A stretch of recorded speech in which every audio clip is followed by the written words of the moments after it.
영국 역사에서 빼놓을 수 없는 이름 바로 튜더 왕조죠. 정말 강력했는데 그 황금기는 대체 왜 끝났을까요? 그리고 어떻게 해서 영국은 피비린내 나는 혁명의 시대 스튜어트 왕조로 넘어가게 됐을까요? 오늘 바로 그 극적인 전환의 순간으로 한번 들어가 보겠습니다. 자, 시간은 1603년 영국입니다. 이때 튜더 왕조는 무려 100년 넘게 영국을 다스렸어요. 그냥 다스리기만 한 게 아니라 분열되어 있던 작은 섬나라를 유럽의 강대국으로 키워냈죠. 말 그대로 왕의 권위가 하늘을 찌르던 그런 시대였습니다.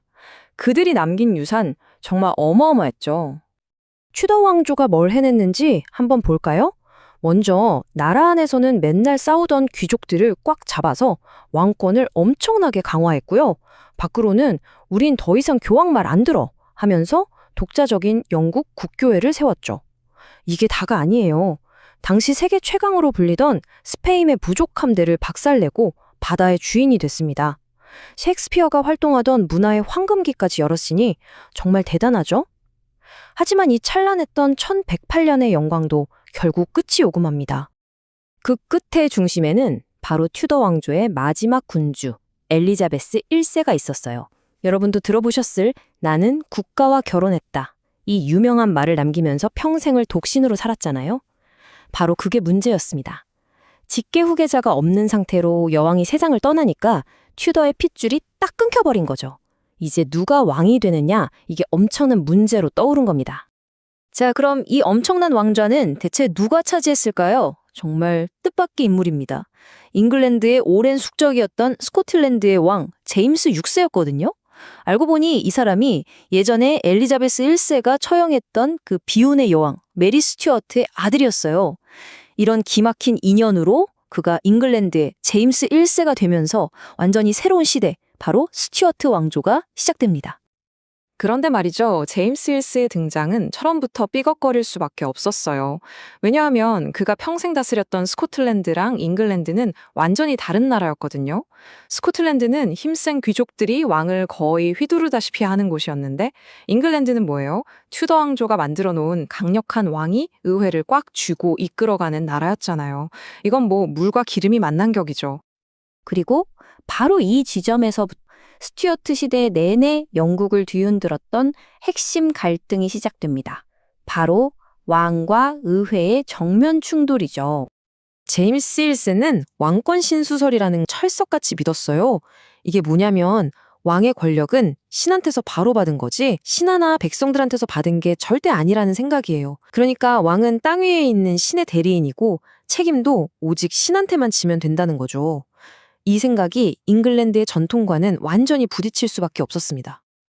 이 표를 보시면 그 차이가 확 들어오죠. 튜더 왕조한테 의회는 다루고 관리해야 할 도구 같은 존재였어요. 하지만 스튜어트 왕조한테 의회는 자기 권위에 도전하는 경쟁자로 본 겁니다. 이 근본적인 생각의 차이가 한 왕조는 성공으로 다른 왕조는 내전과 혁명이라는 비극으로 이끌게 된 거죠. 모든 게 여기서부터 시작된 겁니다. 이런 생각의 차이가 그냥 말싸움으로 끝났으면 좋았을 텐데 곧 아주 구체적이고 폭력적인 사건으로 터져나옵니다. 제임스 1세를 겨냥했던 아마 역사상 가장 유명한 음모 사건일 거예요. 1605년 11월 5일, 이 날짜 꼭 기억해 두세요. 이날 자칫 잘못했으면 잉글랜드의 역사가 통째로 바뀔 뻔했습니다. 그 운명의 날, 왕이랑 귀족들이 몽땅 모이기로 한 의회 건물, 그 어둡고 축축한 지하 창고에는 과연 뭐가 숨겨져 있었을까요? 세상에 무려 36통의 화약이었습니다. 이게 바로 그 유명한 화약 음모 사건입니다. 일부 카톨릭 신자들이 제임스 1세랑 개신교 귀족들을 의회 건물하고 같이 그냥 통째로 날려보려고 했던 정말 끔찍한 계획이었죠. 폭탄을 지키다가 현장에서 딱 걸린 가이 폭스라는 인물 때문에 더 유명해졌는데요. 이 사건은 실패로 끝났지만 당시 잉글랜드에 얼마나 살벌한 종교 갈등이 있었는지를 그대로 보여주는 증거가 됐습니다. 자, 카톨릭과의 갈등이 이렇게 폭력적으로 터졌다면 다른 한쪽에서는 또 다른 갈등이 조용히 하지만 아주 깊게 뿌리 내리고 있었습니다. 바로 왕의 정책에 반발했던 청교도들과의 갈등이었죠. 이 갈등이 나중에 세계 지도를 바꾸게 됩니다. 청교도들, 이름 그대로 교회를 깨끗하게 만들고 싶어 했던 사람들이에요. 이들은 영국 국교회에 아직 남아있는 카톨릭적인 전통들을 싹 다 없애라고 요구했습니다. 하지만 제임스 1세는 이걸 어떻게 봤을까요? 교회의 우두머리인 자기 권위에 대한 도전으로 본 거죠. 그래서 이들의 요구를 묵살하고 그냥 닥치고 복종해 이런 식으로만 나왔습니다. 결국 1620년 이 압박을 더는 견딜 수 없었던 청교도 한 무리가 모든 걸 버리고 메이플라워라는 작은 배에 몸을 실었습니다. 그들을 머나먼 신대륙으로 떠나게 만든 건 다름 아닌 제임스 1세의 종교 정책이었던 셈이죠. 근데 이게 그냥 도망친 게 아니었어요. 그들은 신대륙에 자신들이 꿈꾸는 새로운 세계를 만들려고 했습니다. 그리고 이 작은 배에서 시작된 움직임이 나중에 바로 미국이라는 거대한 나라를 만드는 씨앗이 된 겁니다. 제임스 1세 때는 어떻게든 내전은 피했어요. 하지만 그건 그냥 폭탄의 타이머를 잠시 늦춘 것뿐이었습니다.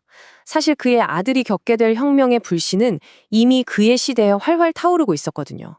시간이 흘러서 1625년, 22년간의 통치 끝에 제임스 1세가 세상을 떠납니다. 그리고 그의 아들 찰스 1세가 왕이 되죠.